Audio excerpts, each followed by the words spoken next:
Olá a todos e a todos, vamos dar início à nossa 20ª aula do curso de História da Filosofia Moderna, Filosofia do Senso Comum.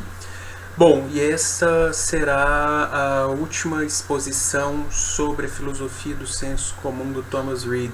Ao longo desse curso eu esforcei-me por mostrar alguns dos aspectos, alguns dos pontos que o Reid busca desenvolver na sua reflexão filosófica, como a necessidade de fundamentar uma filosofia dos fenômenos mentais, uma ciência da mente humana.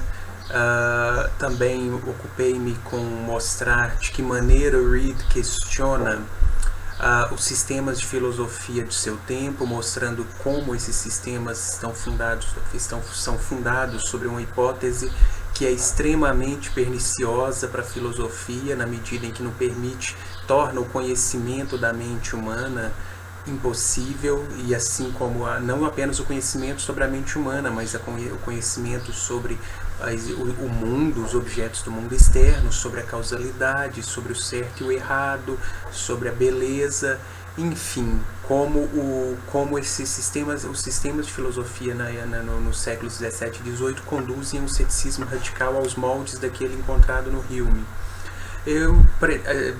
De modo que, ao fim dessa exposição da crítica do Reid aos sistemas, a teoria comum das ideias, do Descartes, Malebranche, Locke, Berkeley e Hume, eu comecei a me ocupar com a parte construtiva, positiva da filosofia do Reid, que é a sua psicologia descritiva das faculdades da mente, sobretudo da percepção dos objetos do mundo externo, da memória, da consciência e da faculdade do gosto, mostrando de que maneira as atividades as operações dessas faculdades são acompanhadas ou produzem juízos de modo natural, de modo imediato e irresistível, e como isso, segundo Reid, esses juízos naturais compõem o senso comum da humanidade, de modo que eu encerrei a última exposição falando acerca da noção de senso comum na filosofia do Reid.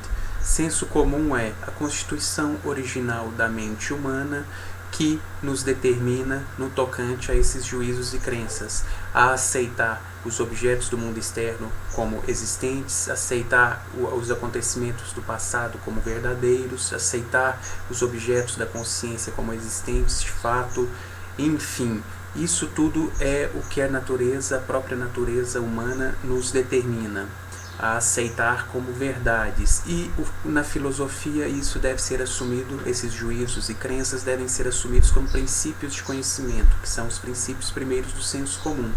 Na exposição de hoje eu vou mostrar de que maneira, expor de que maneira o Reid acredita que nós filósofos temos bons motivos ou boas razões para acreditar na verdade desses princípios primeiros, porque, como nós vimos também algumas exposições atrás, para o Reid é impossível provar a verdade de um princípio primeiro, de uma crença auto-evidente. Elas são auto-evidentes, possuem a luz da verdade em si mesmas e não dependem de prova. Então não se prova a existência do mundo, dos objetos externos, apesar disso ser auto-evidente. Todos nós aceitamos isso de modo imediato e irresistível. Ninguém pode questionar isso, ninguém é capaz de questionar isso, ainda que a filosofia tente questionar essa crença. O Reid diz que é impossível demonstrar isso, não há provas da existência do mundo externo, por exemplo, contudo há boas razões para que a gente esteja assegurado de que essa nossa crença é verdadeira. Então esse é o propósito dessa última exposição, que é a defesa do senso comum. São os argumentos de Reid em defesa da verdade dos princípios primeiros do senso comum. Então, só para esclarecer, eu já havia dito no momento em que eu fazia a crítica do Reid, apresentava a crítica do Reid, havia a teoria comum das ideias, ao princípio ideal, ao princípio desse sistema, que para o Reid ele tenta combater pelo menos duas formas de ceticismo em sua filosofia. A primeira forma delas é aquela do ceticismo do sistema ideal. O princípio de que as ideias são os objetos imediatos das operações da mente conduzem a filosofia, conduz a filosofia ao ceticismo. Qual seria, claro, a resposta a essa forma de ceticismo? Atacar o princípio, esse princípio ideal, essa hipótese da existência de ideias, para assim eliminar a possibilidade do ceticismo. Mas isso não é toda a resposta do Reid ao ceticismo, porque existe uma outra forma de ceticismo que o Reid precisa considerar seriamente se ele pretende levar adiante o projeto de fundamentação do conhecimento, seu projeto de fundamentar o conhecimento a partir dos princípios primeiros do senso comum, a partir do senso comum.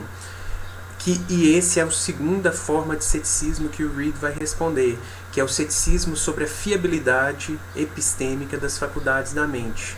Ou seja, grosso modo, o ceticismo sobre as possibilidades de nossas faculdades poderem de fato conhecer a verdade, produzirem crenças verdadeiras.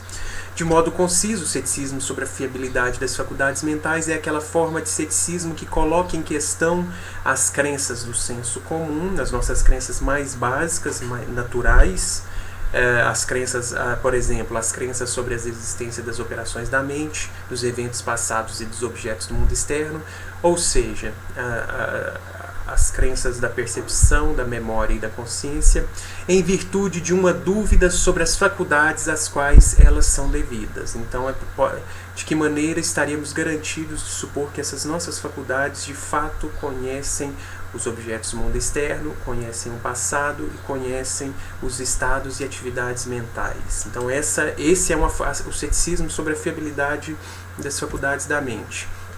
Um exemplo clássico de ceticismo nesses moldes do ceticismo sobre as faculdades é a dúvida lançada pelo Descartes sobre a verdade das crenças dos sentidos nas Meditações sobre Filosofia Primeira, na sua grande obra de 41. Ao fim da primeira meditação, o Descartes apela à hipótese do supremo enganador para lançar os sentidos, a faculdade dos sentidos, a percepção, em uma dúvida radical hiperbólica.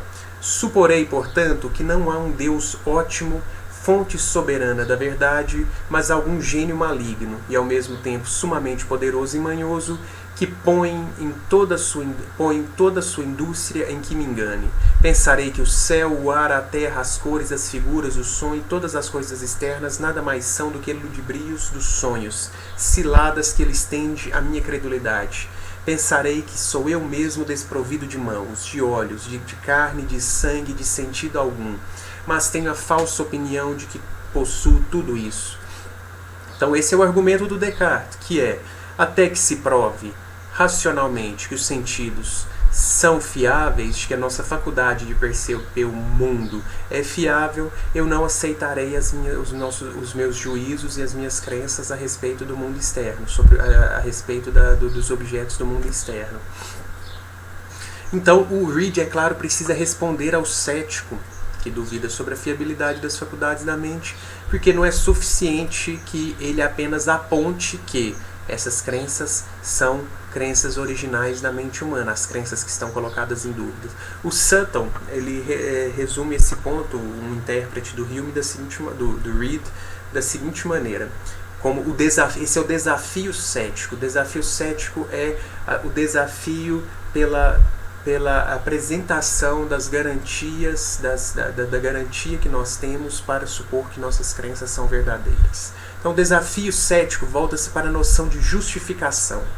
Sem uma justificação adequada, o argumento cético prossegue. Não temos direito de afirmar o conhecimento ou mesmo ver nossas crenças como crenças racionais. Racionais no sentido de justificadas do ponto de vista da filosofia, verdadeiras.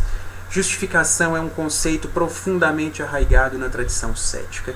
Então, o cético exige justificação, uma garantia de que nossas faculdades de fato produzem crenças verdadeiras. Se eu acredito que o mundo dos objetos externos existe, então é preciso mostrar de que maneira essa crença é devida a uma faculdade que não está a nos enganar, a percepção. Então, Reid aqui isso é um problema da literatura secundária que a gente encontra nos comentadores do Reid, que é essa linha, essa separação entre a psicologia e a epistemologia. E a questão que muitos intérpretes fazem é: Reid teria ido além da descrição psicológica das crenças do senso comum? Ou seja, Reid indicou que essas crenças do senso comum elas são devidas às faculdades, à constituição original da mente, que elas são produzidas conjuntamente com as operações de certas faculdades na mente, a percepção, a memória, a consciência, o gosto, a consciência moral. Mas disse muito a respeito do caráter dessas crenças, que elas são irresistíveis, que elas são imediatas, que elas são naturais, que elas são universais. Ele disse isso tudo, mas ele vai, e isso na psicologia, mas ele dá o passo rumo a uma epistemologia no sentido, o Reid apresenta um argumento para mostrar que essas crenças são verdadeiras do ponto de vista da epistemologia, ou ele se limita, ele se mantém apenas no âmbito da psicologia, descreve como funciona a mente, diz, essas crenças são assim, funcionam dessa forma, são irresistíveis, são imediatas e só. Então há esse passo epistemológico, essa tentativa de apresentar a justificação da verdade dessas crenças. Essa é a pergunta que está presente entre os comentadores da filosofia do Reid. Por que é tão confuso? Porque a ênfase que ele dá ao aspecto natural destas crenças do senso comum pode fazer acreditar que as crenças do senso comum seriam verdadeiras em virtude apenas de serem naturais. Ou seja, o Reid estaria dizendo que, bom, já que a minha mente me determina dessa forma, devo supor que elas são verdadeiras. Reid teria apenas apontado características psicológicas que marcam as crenças do senso comum, sem defendê-las do ataque desse cético, que exige a justificação das faculdades da mente. E algumas passagens da obra do Reid, de fato, parecem apontar nesse sentido, de que o Reid se mantém apenas no âmbito da psicologia. Lá na investigação, por exemplo. Para esses princípios, nenhuma outra razão pode ser oferecida senão esta.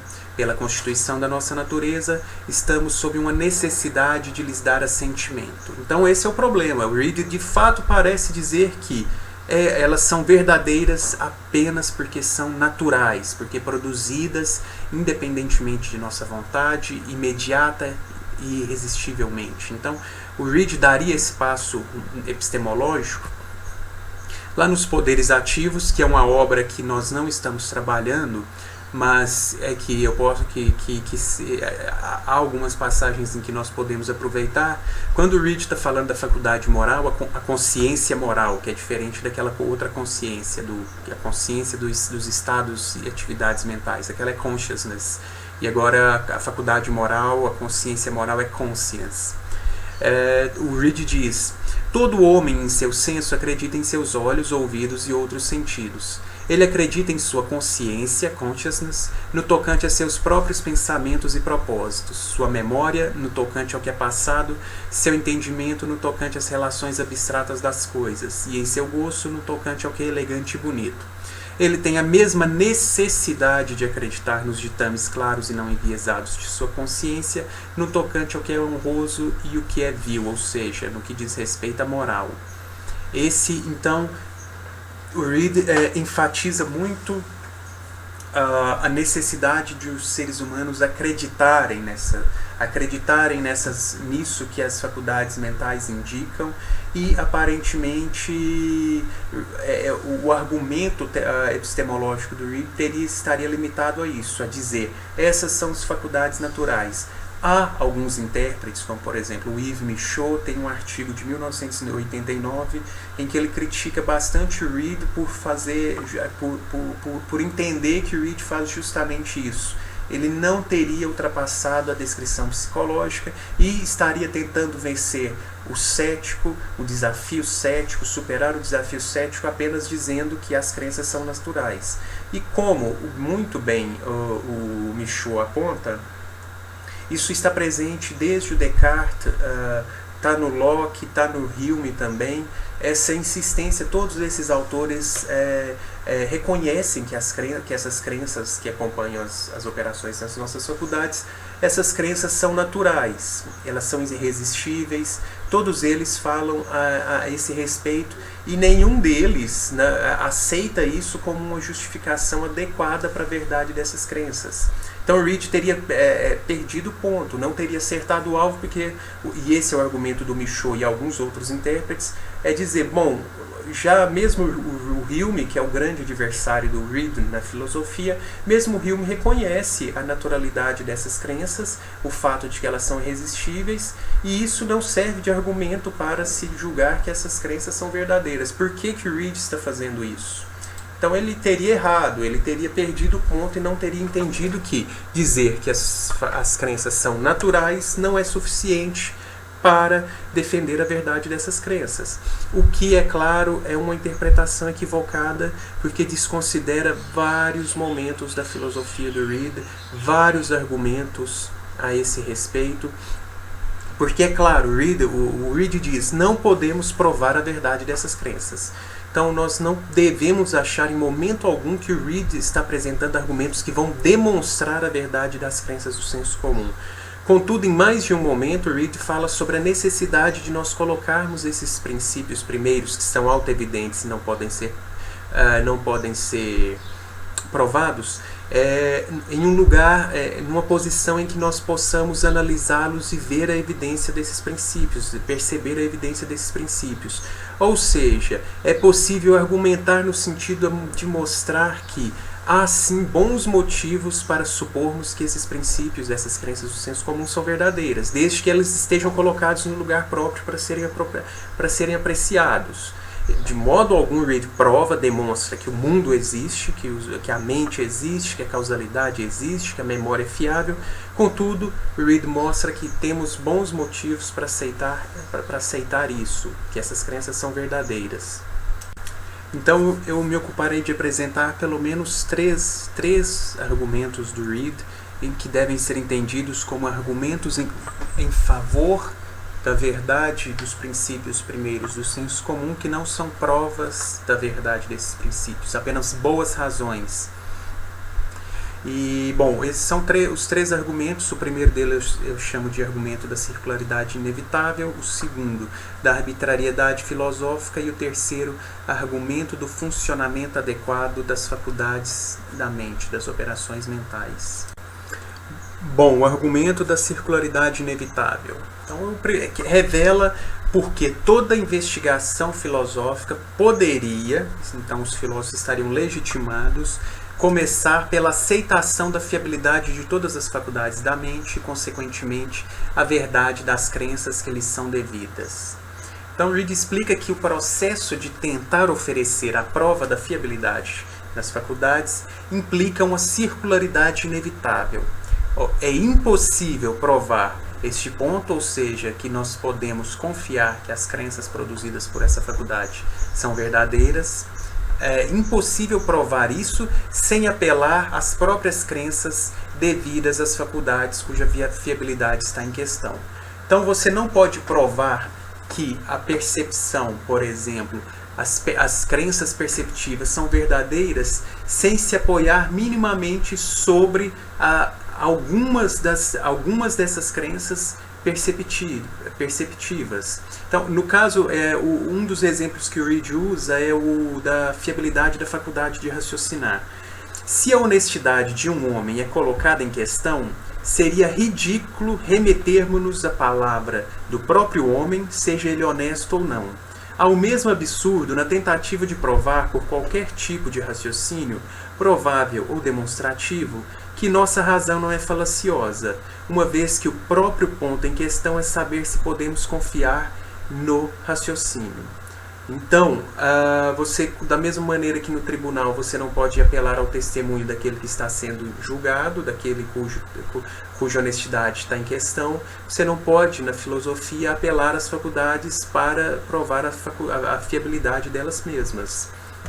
Então, de acordo com o exemplo, existe uma circularidade inevitável em todo raciocínio pela veracidade da faculdade de raciocinar. O mesmo pode ser dito sobre a tentativa de se provar a fiabilidade de cada uma das faculdades da mente. E aqui o que é a circularidade? O processo de tentar provar a fiabilidade da percepção envolve uma circularidade na medida em que seria preciso apelar às próprias crenças perceptivas que estão em questão, para se provar que essa faculdade é fiável. Por isso, de acordo com Reid, toda tentativa de provar a fiabilidade das faculdades da mente é circular. Então, não há meios de você selecionar, você pegar uma faculdade e avaliar aquela faculdade sem apelar ao funcionamento daquela própria faculdade. Esse é o ponto do Reid. Então é preciso perceber, apelar à percepção e supor que alguma dessas crenças são verdadeiras para você avaliar a fiabilidade dessa faculdade. Bom, e se nós não podemos apelar à faculdade da percepção para provar a fiabilidade da percepção, talvez seja possível que nós apelemos a outra faculdade, por exemplo, a razão. Nós apelamos à razão para provar a fiabilidade da percepção. Mas é claro que isso também levaria a um regresso infinito, porque nós escolhemos a faculdade da razão, do raciocínio, para provar a fiabilidade da percepção. Faculdade B prova a fiabilidade da faculdade A. A faculdade B precisa de uma prova de sua fiabilidade. Então, a outra faculdade C, provaria a B, que provaria a A. A C, por sua vez, precisaria de uma faculdade D. E assim por diante. Então, não há meios de se provar a fiabilidade das faculdades sem, ou ocasionando um problema, ou ocasionando esse problema de circularidade, ou um problema de regresso ao infinito, onde o conhecimento não estaria, finalmente não poderia ser fundado sobre nada, porque todas essas faculdades demandariam outras faculdades para serem provadas, para terem a verdade, a veracidade, a fiabilidade provada. O argumento da circularidade não prova a verdade das crenças do senso comum. Contudo, o argumento mostra que temos boas razões para supor a verdade dessas crenças diante da possibilidade de se provar a fiabilidade das faculdades mentais.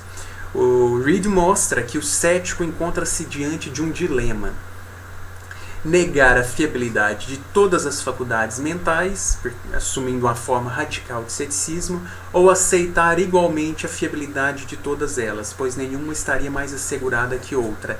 E esse ponto é que nos leva ao segundo argumento do Reid, que é, bom, se porventura o cético não quer manter esse ceticismo radical, negando a sentimento igualmente a fiabilidade de todas as faculdades, talvez ele possa querer escolher uma das faculdades como uma fonte privilegiada de conhecimento. E isso não pode ser, isso é incoerente. Por quê? Porque isso seria uma arbitrariedade filosófica. Esse argumento estabelece que, no contexto em que não se pode provar a fiabilidade de nenhuma das faculdades sem incorrer em circularidade, não se pode, do mesmo modo, escolher uma única faculdade como fonte fiável de crenças verdadeiras, preterindo todas as outras. Toda escolha seria, em último caso, arbitrária. Por que eu preferi a razão no lugar dos sentidos? Por que fiar-me na razão e não na memória? Por que fiar-me na consciência e não nas outras faculdades? Então, esse ponto é discutido pelo Reid tanto na investigação quanto nos poderes intelectuais, e aqui eu selecionei apenas os poderes intelectuais para a gente falar sobre isso, para nós falarmos sobre isso. Ao considerar a história da filosofia, Reid nota lá nos poderes intelectuais que as crenças da consciência jamais foram colocadas em questão. Então, Descartes, por exemplo, decidiu duvidar dos sentidos. Em algumas interpretações, o Descartes duvida da razão, inclusive da razão. O argumento do Supremo Enganador atingiria as verdades matemáticas, duvida da memória. E, enfim, o Descartes lança dúvidas sobre as faculdades da mente, mas em momento algum ele questionaria a fiabilidade da consciência. Ele estaria certo de seus pensamentos, de que pensa, isso é verdade, e ele jamais questionou isso. Ao considerar a primeira descoberta da filosofia cartesiana, expresso pelo célebre entimema penso, logo existo, Reid observa que Descartes apoiou-se fundamentalmente sobre essa crença. Se fosse perguntado como Descartes veio a estar certo dessa proposição antecedente, isto é, penso, é evidente que para isso ele confiou no testemunho da consciência. Ele estava consciente de que ele pensava, não precisando de nenhum outro argumento. Então Descartes jamais provou que a sua consciência não o enganava, apesar de duvidar das outras faculdades da mente. Para que Descartes fosse capaz de saber que pensa e que, portanto, ele existe, ele teve de assumir como certo, primeiramente, que sua consciência é uma fonte fiável sobre a existência de suas operações mentais. Descartes adota seu famoso entimema que aquelas dúvidas, pensamentos e raciocínios de que ele estava consciente certamente existiam, de modo que sua consciência colocava a existência daqueles além de qualquer dúvida. E o questionamento do Reid, nesse segundo argumento, é que Descartes não provou que a consciência produz crenças verdadeiras. Não há nenhum argumento nas meditações do Descartes no sentido de falar que nem mesmo o enganador, o supremo enganador, poderia o enganar no tocante à sua consciência. Isso Descartes não discute. E a pergunta do Reid é por que ele aceita as crenças da consciência, de modo que isso é arbitrário. A esta objeção não conheço nenhuma outra resposta que possa ser apresentada senão que descobrimos ser impossível duvidar das coisas de que estamos conscientes. A constituição de nossa natureza obriga essa crença sobre nós irresistivelmente. Em outras palavras, são as próprias características da convicção que acompanha a consciência da crença, a irresistibilidade e imediaticidade das crenças produzidas pela consciência, que autorizam Descartes a confiar completamente no testemunho dessa faculdade. Aceita-se a consciência como fonte fiável de conhecimento por sua imediaticidade e irresistibilidade. E a pergunta do Reid é claro que vai ser a seguinte: se o Descartes aceitou a consciência por isso como uma fonte fiável de conhecimento, por que não aceitar outras faculdades que também produzem crenças tão imediata e irresistivelmente quanto a consciência? A percepção e a memória. Por que desconfiar da percepção e da memória se as suas crenças são tão imediatas, são tão irresistíveis quanto? Então, por que não aceitar todas as outras faculdades a que crenças imediatas e irresistíveis são devidas? Mais uma vez, é arbitrário da parte dos filósofos aceitar a consciência e não outras faculdades. E o Reid insiste que todos os autores, do Descartes até o Hume, privilegiaram a consciência. Nenhum deles colocou-a em questão, nem mesmo o herói do ceticismo, o mais cético dos filósofos modernos, aos olhos do Reid, ousou duvidar, questionar a fiabilidade da consciência. Nada mais era certo para o Hume, tudo era duvidoso, não se poderia conhecer nada certamente, contudo o Hume jamais duvidou da existência das percepções da mente, das impressões e ideias, ou seja, ele nunca colocou em questão a existência dos estados mentais, e isso o Reid chama de arbitrariedade. Poder-se-ia, claro, argumentar contra esse argumento do Reid, o segundo argumento, que se Descartes e Hume escolheram a consciência como uma fonte fiável de crenças verdadeiras e colocaram em questão a percepção, eles o fizeram a partir de argumentos. A escolha, portanto, não seria arbitrária, seria racional. Existem argumentos que motivariam a escolha de uma faculdade em particular e a dúvida sobre as demais, ou seja, eles justificaram racionalmente, filosoficamente, a predileção pela consciência e a necessidade de se provar a fiabilidade de outras faculdades, como a percepção. A resposta reidiana a esse questionamento é clara. No contexto em que é impossível provar a fiabilidade das faculdades, a razão não estaria mais disponível aos filósofos que as demais faculdades. Ou seja, a razão, que faz parte dessa constituição original, ela estaria tão em questão quanto os sentidos. Então, você raciocinar, você usar da razão para mostrar por que uma faculdade precisa de justificação e outra não, já é um problema de arbitrariedade. Você já está apelando às faculdades da mente que você não pode provar. Então, você já usa o raciocínio que não foi provado como fonte fiável de conhecimento para dizer que pode-se duvidar dos sentidos e não se pode duvidar da consciência. A razão não possui nenhum estatuto privilegiado como fonte de crenças verdadeiras. O processo de apresentar argumentos envolveria uma inconsistência, pois escolher-se-ia arbitrariamente a faculdade da razão para julgar outras faculdades. Qual o privilégio, argumenta Reid, da razão em detrimento de outras faculdades? porque ela seria uma fonte fiável para avaliar outras faculdades. Argumentar em favor de uma faculdade em detrimento de outras é tão arbitrário quanto escolher a faculdade da consciência como fonte fiável de crenças verdadeiras. Então, as faculdades da consciência, memória, sentidos externos e razão são todas igualmente dons da natureza. Nenhuma razão pode ser apontada para receber o testemunho de uma delas que não seja de igual força com relação às outras.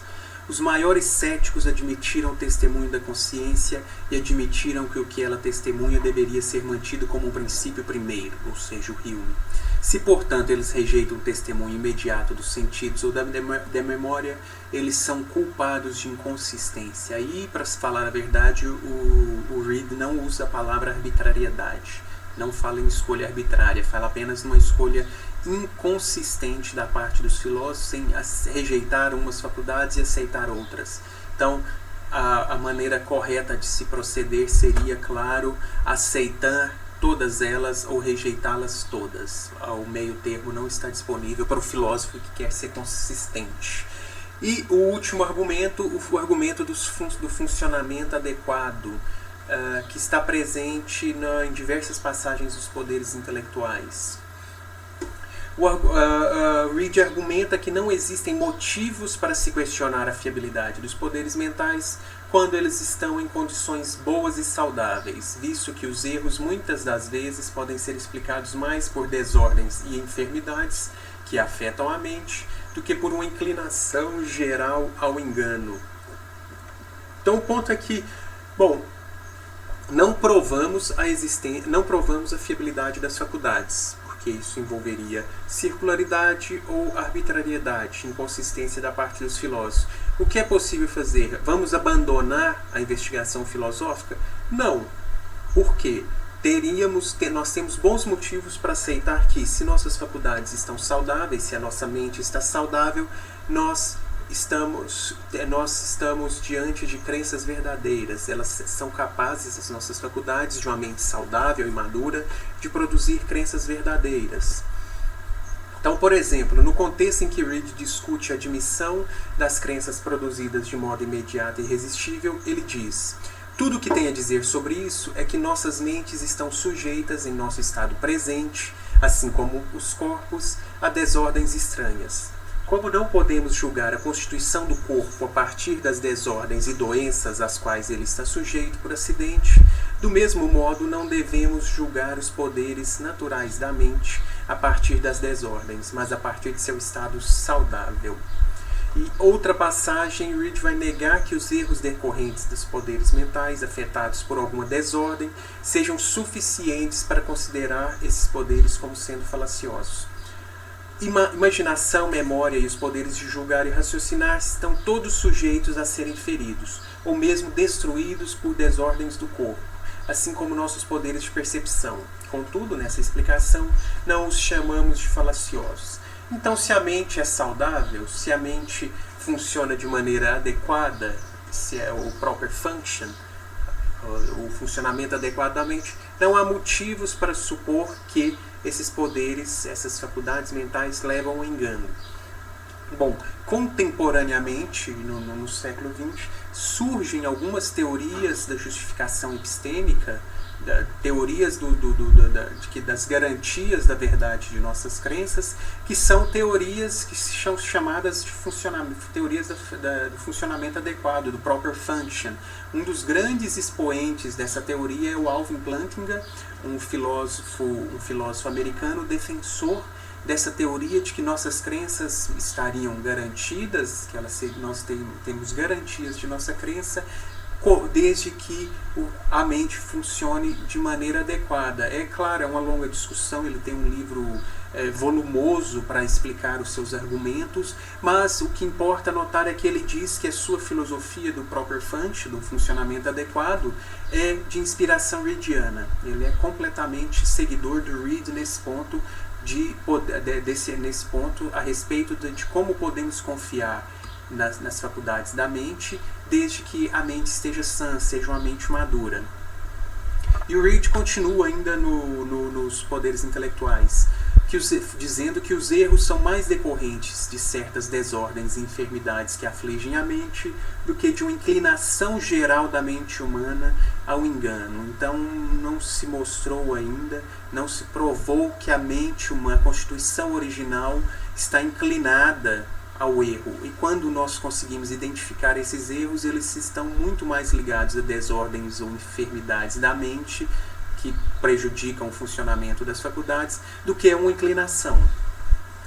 Nossos poderes intelectuais foram adaptados sabiamente pelo autor de nossa natureza para a descoberta da verdade, sendo também adequados para o nosso estado presente. O erro não é mais o seu produto natural, que a doença o é da estrutura natural do corpo. No entanto, como estamos sujeitos a diversas doenças do corpo de causas acidentais, externas e internas, também estamos sujeitos a julgamentos errados a partir de causas semelhantes. Então, por que supor que, mesmo quando funcionam apropriadamente, adequadamente, em condições saudáveis, os poderes mentais são falaciosos? Seria legítimo nesse sentido, nesse contexto, portanto, supor que o entendimento, em seu melhor estado natural, presta homenagem apenas à verdade. Bom, certamente esse argumento não prova a verdade das crenças do senso comum, assim como nenhum dos outros dois. Contudo, quando se tem em vista a impossibilidade de se provar a fiabilidade desses poderes, Reid parece sugerir que não existem bons motivos para se colocar em questão a veracidade das faculdades mentais, desde que elas estejam em condições apropriadas para operar, desde que a mente não seja afetada por alguma desordem ou enfermidade. A demanda cética pela prova da veracidade dos poderes da mente, nesse sentido, não parece ser legítima. Então, esses três argumentos conjugados mostram que nós temos, segundo Reid, bons motivos para aceitar que as nossas faculdades produzem crenças verdadeiras, ou seja, que os princípios do senso comum são verdadeiros. O Reid demonstra isso? Não. Tampouco seria possível, porque esses princípios são autoevidentes, essas crenças são autoevidentes devidas à constituição original da mente, e todo e qualquer raciocínio para se tentar provar isso é inviável, é inconsistente. Reid mostra isso. O cético pode continuar a duvidar? Pode, e esse é o ponto que modera toda a tentativa do Reid de fundamentação do conhecimento. Então, do ponto de vista das teorias da justificação epistêmica contemporânea, Reid seria um fundacionalista porque defende a existência de crenças autoevidentes, princípios que seriam fundamentos do conhecimento, de acordo com a metáfora do edifício. Todo o edifício do conhecimento humano se erigiria sobre crenças fundamentais, que seriam os princípios do senso comum, o fundamento do edifício do conhecimento. Então, mas o Reid não é um fundacionalista, não seria um fundacionalista no sentido forte, porque ele não está provando a verdade, a infalibilidade, a indubitabilidade, a incorrigibilidade do conhecimento humano. Ele está moderando as suas pretensões, dizendo: bom, temos boas razões para supor que nosso conhecimento está fundado sobre princípios verdadeiros, mas provar isso está além das capacidades da mente humana. Nós não somos capazes de provar que não estamos enganados, em último caso, nas operações de nossas mentes. Devemos abandonar a investigação filosófica por isso? Não. O cético que abandona está legitimado? Sim. Reid não consegue, nem pretende responder aquele cético radical que nega a fiabilidade de todas as faculdades da mente igualmente, inclusive a consciência. E apesar de as várias referências que Reid faz ao Hume, dizendo que ele, sobre a radicalidade do ceticismo do Hume, sobre o quão absoluto e pernicioso é o ceticismo do Hume, o Reid não entende o Hume como um cético radical no molde desses que eu tenho dito aqui, aquele que negaria igualmente todas as faculdades. Por quê? Porque o Hume se apoiaria na consciência. Então o Reid diz: o Hume é apenas um semicético, um cético pela metade, porque ele ainda aceita algumas crenças, ou seja, as crenças da consciência. Então a resposta do Reid para o Hume seria: Hume, você está sendo inconsistente, porque você está privilegiando uma faculdade da mente em detrimento de outras. Ponto. Para aquele outro cético que nega igualmente todas as faculdades, para esse o Reid não consegue provar, como ele não prova, ele não consegue fazê-lo deixar o seu estado de ceticismo. Então o Reid responde apenas ao semicético, ao cético parcial, ao cético, e toda a história da filosofia moderna nós encontramos apenas semicéticos, ou céticos parciais. Descartes, Malebranche, Locke, Berkeley e até o Hume, todos eles se apoiaram em uma ou outra faculdade da mente para tentar fazer filosofia, e todos eles foram inconsistentes, incoerentes, arbitrários, incorreram em raciocínios circulares, e isso não é um procedimento filosófico adequado, correto. Então, para esses, o Reid tem uma resposta. Ele é capaz de defender o senso comum e mostrar as boas razões que temos para confiar em todas as faculdades da mente, na fiabilidade de todas essas faculdades. Para o cético radical, o Hume não consegue responder, o Reid não consegue responder e precisa, portanto, manter-se em silêncio. Então eu encerro aqui o nosso curso com esse trabalho de apresentar a filosofia do senso comum do Reid, mostrando finalmente as pretensões epistemológicas do Reid sobre a sua compreensão dos limites do conhecimento humano. O senso comum é um fundamento adequado de conhecimento, é um fundamento razoável, é aquilo que nos torna seres razoáveis, sensatos e racionais, mas ele tem seus limites. Aquela forma de conhecimento, tal como pretendida, por exemplo, por Descartes, um conhecimento infalível, indubitável, incorrigível, isso está longe do alcance da mente humana, das possibilidades dos seres humanos, e o Reid, inclusive, faz referência à necessidade de sermos humildes em nossas investigações filosóficas. Tudo o que dispomos é dessas faculdades. E esses são os motores com os quais devemos construir o edifício do conhecimento humano, e eles nos permitem, nós podemos supor, temos bons motivos para supor que eles produzem crenças verdadeiras. Agora, saber em último caso, se demonstrar que nossas crenças são verdadeiras, isso está fora das nossas capacidades. Reid, inclusive, vai dizer, só poderíamos julgar as nossas faculdades se tivéssemos um novo conjunto de faculdades a partir do qual poderíamos avaliar as primeiras.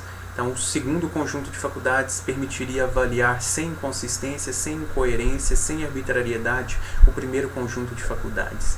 Então, fundar o conhecimento, e esse é o projeto do Reid, fundar o conhecimento sobre o senso comum é fundar o saber humano sobre a constituição original da mente, que, apesar de imperfeita e limitada, é tudo isso de que nós, seres humanos dispomos para fazer a investigação filosófica, empreender a filosofia.